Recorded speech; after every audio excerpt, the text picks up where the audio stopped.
Did you know there was a morning when American soldiers walked into a mountain village so dangerous that even local forces warned them not to go? By sunrise, they were surrounded. By mid-morning, they were bleeding. By afternoon, they were fighting for their lives and with no air support, no cover, and no way out. This isn't a movie. This isn't a legend. This was the Battle of Ganjgal, one of the deadliest ambushes of the Afghanistan war, and one of the most heroic last stands you've never heard of. September 8, 2010. Eastern Afghanistan, Kunar Province, a narrow mountain valley near the village of Ganjgal. On paper, it was a routine mission: meet village elders, build trust, gather intelligence. But the Taliban had already decided something else. They watched the routes. They studied the timing. They placed fighters on rooftops, ridge lines, tree lines. This valley wasn't neutral ground. It was a kill zone. U.S. Marines, Afghan soldiers, and advisors moved in at dawn, walking straight into a perfectly prepared ambush.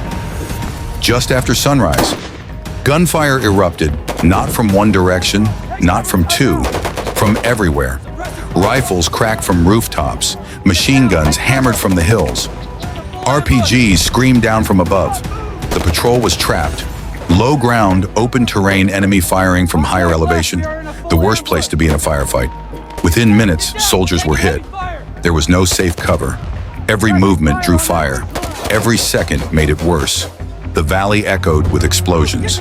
Radios failed. Requests for air support were delayed, miscommunicated, denied. Mortars that should have helped never arrived in time.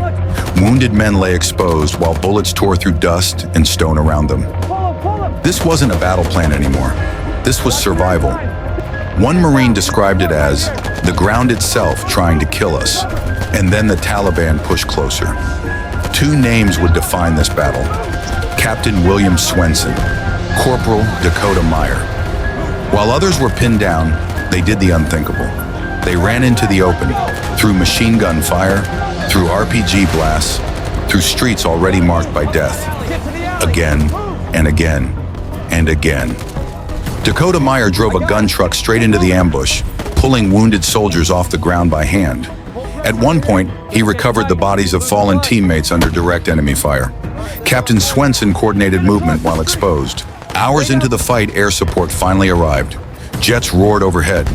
Helicopters struck enemy positions on the ridgelines. The Taliban began to pull back, slowly, reluctantly. The valley went quiet, but the cost was already written. 5 Americans were killed that day. Many more were wounded. The mission was later ruled a failure on paper, but those who survived say something different. If not for those who ran into fire, many more would have died. Dakota Meyer received the Medal of Honor. Captain William Swenson received the Medal of Honor. But they've both said the same thing. The heroes weren't just them. The heroes were the men who stood their ground when the mountains closed in and the radios went silent.